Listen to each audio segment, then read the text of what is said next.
the end for some discussion. I'm very pleased to introduce my female colleague in green left, Jane, to speak to you for a few minutes. Hello, yes, what I'm going to do is read out the introduction of Daniel Tenoro's The Delusion of Green Capitalism. Now, he's a Belgian agronomist and environmentalist. He's one of the founder members of the Belgian NGO Climate and Social Justice. And I was first alerted to the existence of this book by some Italian comrades, which has been translated into Italian.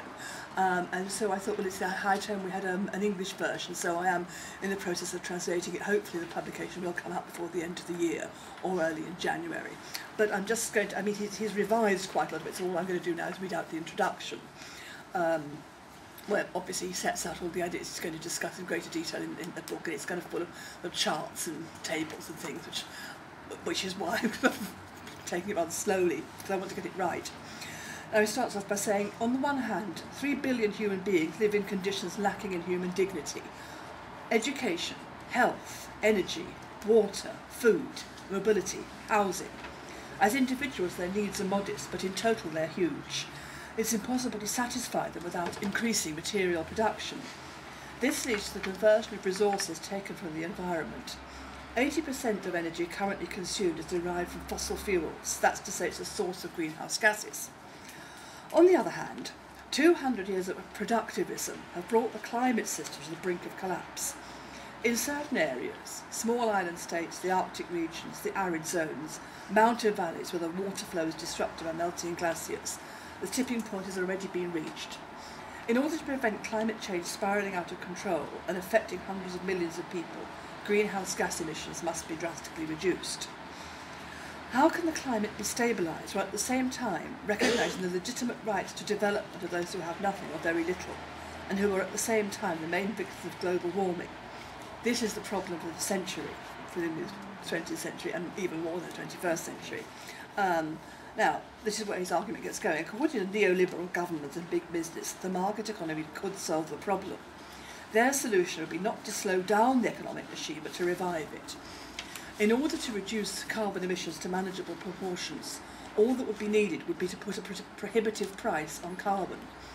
The economies of the global south could then promote the protection of their forests and sell the right to pollute and export biomass.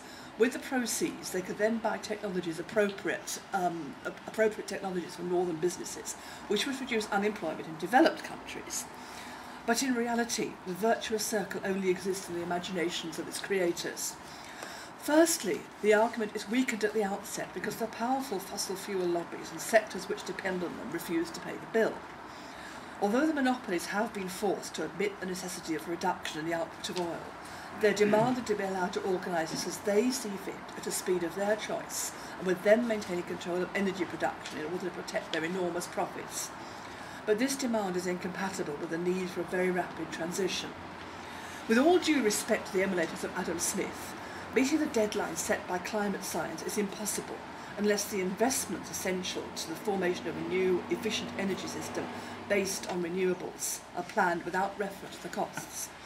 Secondly, it isn't possible to change an energy source at the point of distribution. He's using a metaphor. He means it's not quite as simple as changing from leaded petrol to unleaded petrol.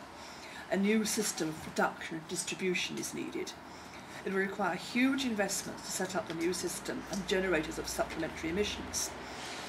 To offset these, there would need to be reduction of activities in other sectors. In other words, production should be reduced, less materials should be produced and transported.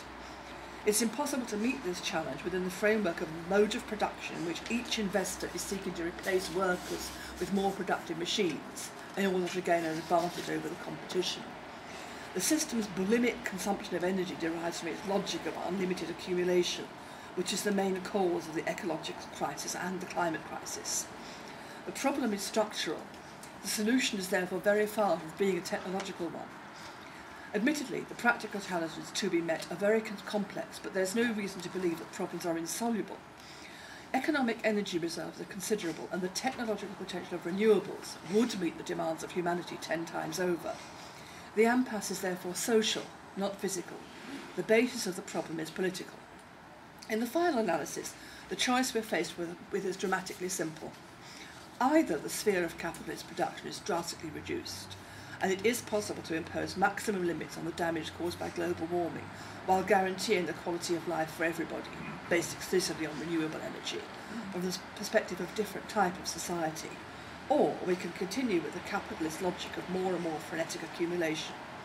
The climate change resulting from this will drastically limit the rights to existence of millions of people, and future generations will be condemned to deal with the problems created by dangerous technologies, nuclear, biofuels, GMOs, geological stockpiling, CO2. Now, the system is, he says, the system is bogged down in its own contradictions, incapable of reviving itself, as in the growth period of what he refers to as the 30 glorieuses, the 30 glorious years, which apparently, I looked up in Wikipedia, the 30 years from 1945 to 1975 following the end of the Second World War in France. So it refers specifically to the growth of the French economy between 1945 and 1975. The population and economy grew rapidly. Those decades of economic prosperity combined high productivity with high average wages and high consumption, and were also characterised by a highly developed system of social benefits. The French standard of living, which had been ruined by both World Wars, had become one of the world's highest. Since the 1973 oil crisis, France's economy, while still faring well under François Mitterrand and Jacques Chirac, slowed down its explosive growth. Thus, the mid-1970s marked the end of the period. Only, I think there was something comparable in Germany, which I call the Wirtschaftswunder, and what this article doesn't take into account was the influx of American capital to assist Europe, the UK rather less actually, but to assist Europe to rebuild itself after the Second World War. Anyway, just, yes. The system is faced with physical limits which its parameters don't allow it to even recognise, let alone integrate. The capitalist system is threatening to implode.